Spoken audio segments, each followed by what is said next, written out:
Hello and welcome back everyone. आज हम बात करने वाले हैं जावास्क्रिप्ट के बारे में। और पहले भी मैंने डिस्कस किया था जावास्क्रिप्ट के कुछ फीचर्स हम बात कर रहे थे।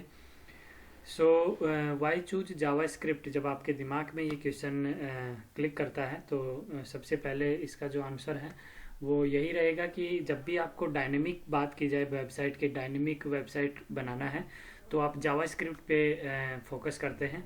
और एक सिंपल स्क्रिप्टिंग लैंग्वेज है जिसकी हेल्प से हम जावा जो आपकी वेबसाइट है उसको हम डायनेमिक बना पाते हैं। So second thing is that कि HTML is capable for outputting more or less static pages. जहाँ पे HTML आपका सिर्फ स्टैटिक पेज यानी कि सिर्फ वहाँ पे हम इंफॉर्मेशन डिस्प्ले कर पा रहे थे ब्राउज़र पे, वहाँ उसकी जगह हम जावास्क्रिप्ट की हेल्प से कुछ नए फीचर्स हम उसमें ऐड ऑन कर सकते हैं। लाइक कलर का चेंज होना, फ़ॉन्ट का चेंज होना, टेक्स्ट का कलर चेंज हो जाना, सो ड्रॉप डाउन लिस्ट का क्रिएट होना। ये सारी चीज़ें हम जैसे करते हैं तो हमें एक डायनेमिक वेबसाइट का फीलिंग वहाँ पे आपको नज़र आता है। थर्ड ये भी है कि जावास्क्रिप्ट जो है वो क्लाइंट साइड लैंग्वेज है, तो आप अपने ब्राउज़र से रिलेटेड सेटिंग्स आप उसमें कर पाते हैं। और इट यूजुअली परफॉर्म इंस्टेंटेनियसली से यहाँ पे मीनिंग है कि जावास्क्रिप्ट जो है वो इंटरप्रेटेड लैंग्वेज है, यानी कि जो ब्राउज़र है वो डायरेक्ट इसको इंटरप्रेट कर लेता है, क्योंकि इससे रिलेटेड जो कोडिंग है वो ऑलरेडी जावास्क्रिप्ट जो है हर एक ब्राउज़र पे सपोर्ट करती है। ठीक है, तो ये इसका एक फ़ायदा हो जाता है। जो वैलिडेशन या ऑथेंटिकेशन है वो आप लगा पाते हैं। लिमिटेशंस की बात करूँ तो कई बार क्वेश्चन एग्जाम में डायरेक्टली पूछ लिया जाता है कि जावास्क्रिप्ट की लिमिटेशंस क्या हैं, क्योंकि हर एक लैंग्वेज होती है उसके अपने प्रोस एंड कॉन्स होते हैं। तो यहाँ पे अगर लिमिटेशन की बात करूँ तो ये अब ये ओवरकम हो गया है। जो पहला इसका लिमिटेशन है कि ब्राउज़र से लेस कम्युनिकेशन होता है, सॉरी ब्राउज़र से अच्छा कम्युनिकेशन है बट वेब सर्वर से लेस कम्युनिकेशन हो पाता था। बट इस पे जो है काफ़ी इम्प्रूवमेंट हो चुका है, यानी कि अब आपका जो जावास्क्रिप्ट है वो क्लाइंट साइड और सर्वर साइड दोनों सपोर्ट करता है। और जब भी मैं क्लाइंट साइड बात करता हूँ इसका मतलब ब्राउज़र की बात कर रहा हूँ, आपकी बात कर रहा हूँ, आप एंड यूजर्स हैं। और जहाँ से आप इंट्रैक्शन करते हैं, जैसे आप अमेजन से कर रहे हैं, अमेजन की साइट पे जा रहे हैं, तो अमेजन के सर्वर पे जो आपका कोडिंग पार्ट है वो आपका सर्वर साइड हो जाता है कि उस एंड से जो आपका ब्राउज़र पे डिस्प्ले हो रहा है, आपको डिस्प्ले हो रहा है, आपसे इंटरेक्शन हो रहा है, वो आपका सर्वर साइड कहलाता है। ठीक है, so JavaScript has not any method to way to create graphics. ये इसका एक अच्छा कह सकते हो लिमिटेशंस है कि ये आप डायरेक्टली क्रिएट नहीं कर पाते हो। ऑलरेडी एग्जिस्टिंग पिक्चर में आप मैनिपुलेट कर सकते हैं बट खुद से वहाँ पे क्रिएट करने का ऑप्शन आपको नहीं मिलता है जावास्क्रिप्ट में। And core JavaScript work somewhat different browsers. कुछ एक है जो जावास्क्रिप्ट जो है कुछ डिफरेंट ब्राउजर्स पे जो उसका कोर पार्ट है वो आपका अलग अलग तरीके से काम करता है, तो कई बार प्रॉब्लम इससे आ जाती है। And JavaScript is not use to read or write the files on client machine. ये भी इसका एक लिमिटेशन है। एंड ऑफ कोर्स ये आपका इनहेरिटेंस पब्लिक प्राइवेट ये आपके कीवर्ड्स का जो है यूज नहीं कर पाता है।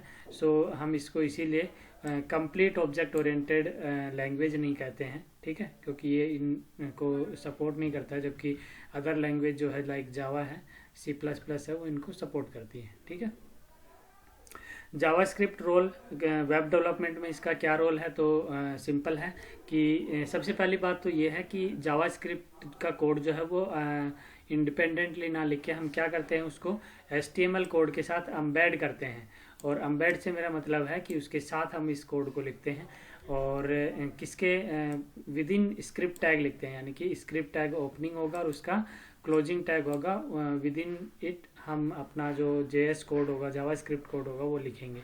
ठीक है, एंड इसको अच्छे से समझने के लिए हम कह सकते हैं कि कोई भी जावास्क्रिप्ट एप्लीकेशन की बात करता हूँ मैं तो 3 लेयर आपके पास होती है। सबसे पहली बात होती है कंटेंट। अच्छा कंटेंट आपके पास होना चाहिए, लाइक इमेज और लिंक्स एंड ऑल नेविगेशन। ठीक है, और डायनेमिक कंटेंट जिसको हम कहेंगे हायरार्की लॉजिक में अगर आपको बनाना है। और एक ट्री लाइक स्ट्रक्चर अगर की बात करूँ, ट्री लाइक स्ट्रक्चर से मतलब है कि पहले HTML कोड, फिर हेड, उसके अंदर हेड पार्ट आएगा, टाइटल आएगा, देन आपका बॉडी पार्ट होगा। तो ये एक स्ट्रक्चर है कि कैसे फॉलो होगा, तभी वो आपका एक कंप्लीट टैग बनेंगे और वही उसी के अकॉर्डिंग आप वहाँ पे डिस्प्ले करवा पाओगे अपनी ब्राउज़र पे। दूसरा आपका प्रेजेंटेशन है, ये second layer is about presentation, कि आप अपने लुक एंड फील आपका जो वेबसाइट का वो किस तरीके से अच्छा कर सकते हैं। फ़ॉन्ट को कलर करना है, बैकग्राउंड इमेज लगाना है, अलाइनमेंट सेट करना है, बॉर्डर लगाना है, ठीक है। CSS की हेल्प से, HTML की हेल्प से हम ऐसा करते हैं। और CSS, HTML और डोम, जावास्क्रिप्ट एंड डोम जो है डॉक्यूमेंट ऑब्जेक्ट मॉडल मिलके जो एक इफेक्ट आपके वेबसाइट पे लेके आते हैं, उसको हम बोलते हैं DHTML, dynamic HTML, dynamic hypertext markup language. क्योंकि यहाँ पे जावास्क्रिप्ट और डोम यूज करने से क्या होता है, आपका वेबसाइट में डायनेमिक एक इफेक्ट आपको नज़र आता है। वही आपका जो है HTML को एक नया नाम दे दिया गया, डायनेमिक HTML, ठीक है। And second is behaviour. Behaviour से यहाँ पे मीनिंग है कि देखेंगे आप कई बार माउस को किसी पर्टिकुलर टेक्स्ट पे ले जाने पे उसका कलर चेंज हो जाता है, ठीक है। किसी फॉर्म पे सबमिट करने से इंफॉर्मेशन आपके सर्वर पे चली जाती है, या फिर कोई की स्ट्रोक है या रोल होना स्टार्ट हो जाती है इमेज। तो this is what we called behaviour के इवेंट हैंडलिंग हम कहेंगे, इसके अंदर इवेंट हैंडलिंग का हम यूज करते हैं, ठीक है। So following are steps how to JavaScript work in web page. तो वेब पेज में क्या है, सिंपल, जब भी आप कोई URL टाइप करते हैं किसी ब्राउज़र में, तो वो आपका URL की रिक्वेस्ट जो है आपके सर्वर के पास जाती है। सर्वर उस रिक्वेस्ट को एक्सेप्ट करता है। जैसे आपने लिखा google.com, आप URL लिखते हैं किसी ब्राउज़र पे, तो वो रिक्वेस्ट आपकी सर्वर पे जाती है, सर्वर उस रिक्वेस्ट को एक्सेप्ट करता है, और जो रेस्पेक्टिव वेब पेज है, गूगल का जो होम पेज है, वो आपको रिटर्न करता है, और वो रिटर्न किया हुआ पेज आपके ब्राउज़र पे आपको डिस्प्ले हो जाता है। तो ये प्रोसीजर होता है, कोई भी आप वेबसाइट ओपन करो, कोई भी वेब पेज ओपन करो। एंड ये किसकी हेल्प से हो पाता है, with the help of script tag. Script tag से हम इसको इंटरप्रेट कर लेते हैं। अगर स्क्रिप्ट टैग यूज करते हैं तो आपका कोड जो है वो बहुत फास्ट आपका इंटरप्रेट हो जाता है, ठीक है। एंड जो code can handle user initiated event, like click button पे काम हो रहा है, रोल माउस पे, फॉर्म सबमिट पे, ठीक है। तो ये आप जो यूज करते हैं with the help of script tag, this is we can say it can dynamically change the look of web page और कंटेंट। और इससे हम कुकीज भी मेंटेन कर सकते हैं एंड वैलिडेट कर सकते हैं, यानी कि आप अपने जो वेबसाइट विजिट करते हैं उसका अपना एक रिकॉर्ड आपके पास सेव हो जाता है। और ये ऑलरेडी मैक्सिमम ब्राउज़र जो हैं पहले से इनके अंदर ये इनबिल्ट होता है, तो वो आपका सेव होता रहता है जो जो विजिट किया है आपने ब्राउज़र के थ्रू, ठीक है। सो बेसिक टूल्स की अगर मैं बात करूँ जावास्क्रिप्ट में वेब डेवलपमेंट के लिए, तो सबसे पहली चीज़ है कि जावास्क्रिप्ट का यूज करने से क्या होता है, आपका डायनेमिक वेबसाइट आप क्रिएट कर पाते हैं। एंड उसके लिए सबसे पहले आपके पास टेक्स्ट एडिटर आपको चाहिए होता है, जिसके ऊपर आप क्या करोगे, कोड लिखोगे। वो आप नोटपैड का यूज कर सकते हो या नोटपैड++ है, और भी आईडी है, लाइव टेक्स्ट है, ठीक है, जिसपे आप अपना जावास्क्रिप्ट कोड लिखेंगे, ठीक है। And advance text editor can use, advance text editor जैसे मैंने कहा नोटपैड++ यूज कर सकते हो, और भी बहुत सारे टेक्स्ट एडिटर्स हैं। एंड जो टूल आप यूज कर रहे हो उसमें आप जावास्क्रिप्ट कोड लिखेंगे। और ऐसा ही एक टूल है ड्रीम वीवर, आप उसका भी यूज यहाँ पे कर सकते हैं, ठीक है। ड्रीम वीवर भी एक आईडी है, उसका भी आप यूज कर सकते हो। एंड माइक्रोसॉफ्ट वर्चुअल डब है, इस पर भी आप अपना काम कर सकते हैं, यानी कि इस पर भी आप अपना कोडिंग जो है, कोडिंग पार्ट वो आप कर पाते हैं जावास्क्रिप्ट का।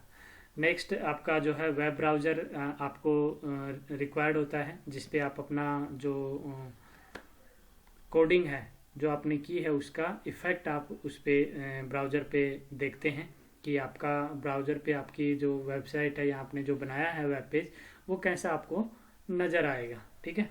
नेक्स्ट इनेबलिंग जावास्क्रिप्ट इन ब्राउज़र, तो ये जो ब्राउज़र वाला पार्ट है इसमें थोड़ी सी सेटिंग्स होती हैं, वो सेटिंग्स मैं अपने नेक्स्ट वीडियोज़ में आपको दिखाऊंगा, शो करूंगा, अच्छे से बताऊंगा। और एक जावास्क्रिप्ट का जो ये प्रोग्राम है यहाँ पे, ये जो बेसिक स्क्रिप्ट का, ये भी हम बना के देखेंगे। सो होप कि जो यहाँ तक का थ्योरेटिकल पार्ट आपका था उसको आप रिवाइज कर लें दोबारा से। अगर वीडियोज़ की ज़रूरत है देखने की, आप दोबारा देखें। अगर आपका कोई समस्या होती है, डाउट होता है, तो आप कमेंट सेक्शन में लिख के मेरे से पूछ लीजिए, सच दैट आपका कोई जो प्रॉब्लम या कोई डाउट जो है वो ना रहे और हम मूव कर सकें प्रैक्टिकल सेशंस पे। ठीक है। सो बात करेंगे नेक्स्ट सेशन में ब्राउज़र के बारे में और फर्स्ट जावास्क्रिप्ट प्रोग्राम के बारे में। Thank you, keep watching, keep learning.